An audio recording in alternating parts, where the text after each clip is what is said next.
Hello. आज हम day 9 को 5:30 निकलने वाले थे, पर क्योंकि मैं रूम में अकेली थी, मुझे लगा कहीं मैं सोई ना रह जाऊं और सब लोग निकल जाएं।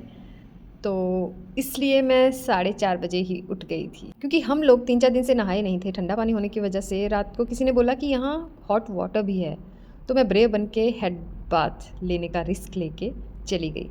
पर जो पानी आया ना, वो हॉट नहीं, डायरेक्ट गंगा जल लेवल का था। थोड़ी देर के लिए 1 लीटर जितना वो हॉट आया, उसके बाद फिर वो बिल्कुल चिल्ड वाटर था। तो गर्ल्स रिलेट कर सकती हैं, प्रॉपर हेड बाथ के लिए कितना पानी चाहिए होता है। उस ठंडे पानी में मुझे ब्रह्म मुहूर्त के सारे देवता याद आ गए। फिर थोड़ा मेडिटेशन किया वापस रूम में आके, और तब तक साइड वाले रूम से बाथरूम सिंगर्स के सॉन्ग सुनाई देने लग गए थे, क्योंकि धीरे धीरे सब लोग उठना स्टार्ट हो गए थे। और जैसे हर रोज़ सर हमें उठाने आते थे, वैसे आज भी सर ने सबके डोर नॉक किए और सबको उठाया। बिल्कुल बचपन की याद आ रही थी कि जैसे पापा हमें सुबह उठाते थे, वो फ़ादर वाली इमेज उनकी, और शिवांगी मैम बिल्कुल माँ जैसे केयर कर रहे थे, सबका ख़्याल रख रहे थे। तो फैमिली वाला एक माहौल बन गया था हम सबका। ब्रेकफ़ास्ट करने के बाद हम सभी निकल पड़े अपनी जर्नी पे। और आज की जर्नी थोड़ी लंबी थी, लेकिन एक्साइटमेंट फुल था कि सबके साथ आज शाम को हम मिलने वाले हैं।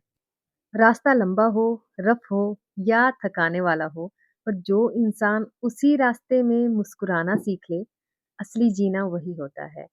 और ज़िंदगी कभी स्मूथ तो चलती नहीं है, पर जो हर रफ मोड़ पर भी डांस करे, एन्जॉय करे, कुछ नया सीखे, वही असली जीत होती है। क्योंकि सफ़र मुश्किल हो तो घबराना नहीं होता, क्योंकि मुश्किल रास्ते ही आपको मजबूत बनाते हैं।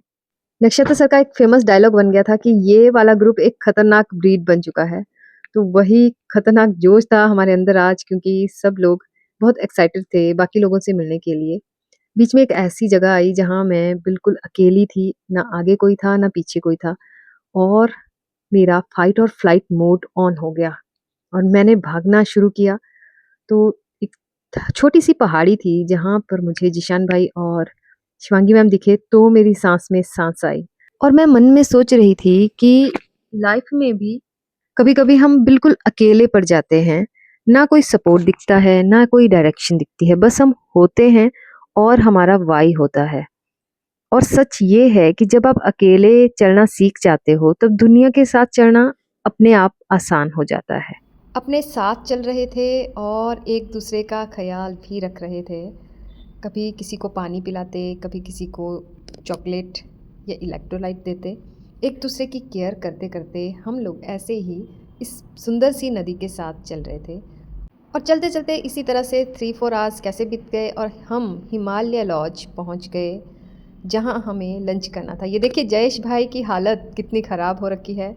और जब हमें पता चला कि हम यहाँ रुकने वाले हैं लंच के लिए, देखिए जिशान भाई की खुशी कि हमने, ऐसा लगता था कि हम हर रोज़ अपने अंदर के एवरेस्ट को फ़तेह कर रहे हैं। यहाँ हम रुके, फ्रेश हुए, लंच किया। और बेस्ट पार्ट ये था कि सर सबको अप्रिशिएट कर रहे थे, सबकी तारीफ़ कर रहे थे, सबको शाबाशी मिली, जैसे स्कूल में बच्चों को मिलती है। और इस तरह से आगे का उन्होंने बताया कि हमें कितना टाइम लगेगा आगे पहुंचने में। तो फिर हमने ऑलमोस्ट 1 आवर के बाद वहाँ से फिर से ट्रैक स्टार्ट किया और चलना स्टार्ट किए। लेकिन आगे और टफ़ होता जा रहा था, क्योंकि जैसे जैसे हम हाई एल्टीट्यूड पे जा रहे थे, ठंड बढ़ रही थी और ब्रीदिंग उतनी ही टफ़ होती जा रही थी। तो हमारे लिए अब वो नॉर्मल वॉक भी टफ़ होता जा रहा था। रास्ता इतना मुश्किल नहीं था, लेकिन प्रॉब्लम वही थी कि आपका ऑक्सीजन लेवल कम होता जाता है, तो आपको चलने में दिक्कत आती है। लेकिन आफ्टर लंच एनर्जी 100% रिचार्ज हो चुकी थी। और इसलिए हमने जब चलना स्टार्ट किया, उसके बाद रास्ते में हमें एक नदी जो हमारे साथ चल रही थी, उसको देख के बहुत से थॉट्स आ रहे थे दिमाग में। वो ठंडी थी, तेज़ थी, पत्थरों से टकराती हुई चल रही थी, फिर भी वो रुकती नहीं थी, चले जा रही थी। तो मुझे भी मेरे दिमाग में ये थॉट आया कि रिवर भी डेली ऑब्स्टिकल्स से लड़ती है, पर रुकती नहीं है। तो हम क्यों रुक जाते हैं अपने ड्रीम्स के लिए? आपका breath control, endurance, will power और कंसिस्टेंसी मैटर करती है, चाहे आपका हेल्थ हो या करियर हो या फिर लाइफ का कोई भी एरिया हो।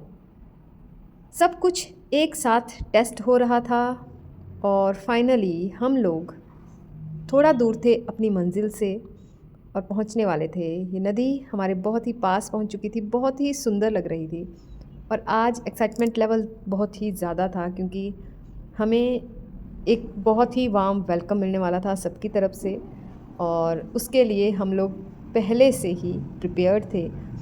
पहाड़ कम नहीं हो रहे थे, बस सर का एक ही डायलॉग होता था जब भी उनको पूछा जाता था कि सर और कितना, तो वो यही बोलते थे, बस ये जो पहाड़ी दिख रही है उसके आगे जाना है।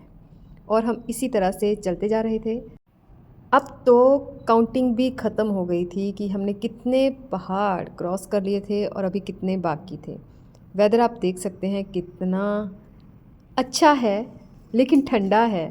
दूर दूर तक हमें कुछ दिखाई नहीं दे रहा था और फाइनली हम पहुंचने वाले हैं यहाँ जहाँ हमें सबके साथ मिलना था, होटल समिट में।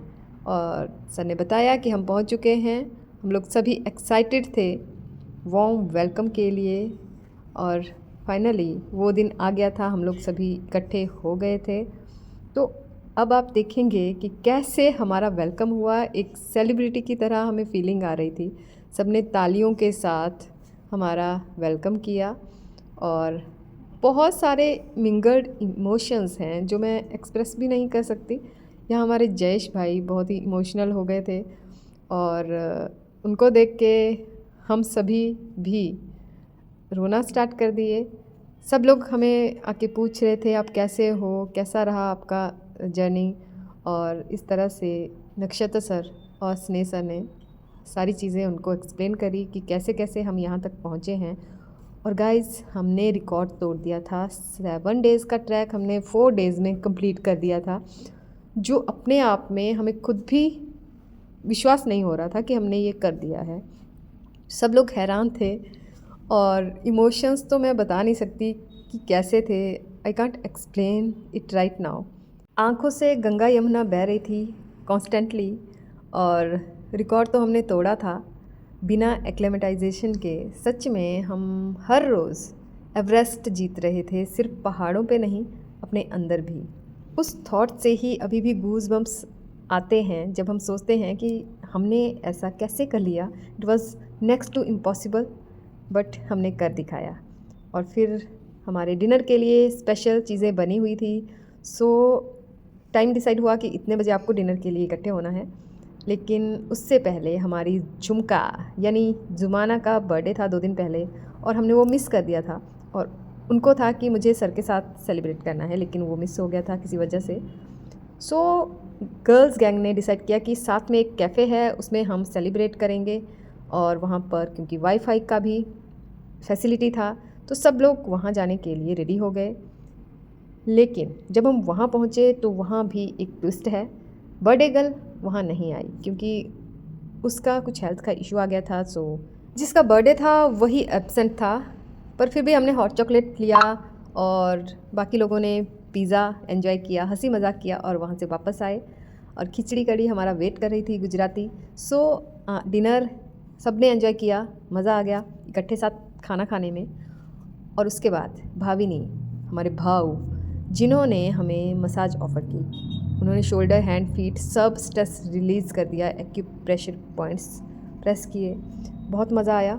और फिर हम सीधा डीप स्लीप में चले गए।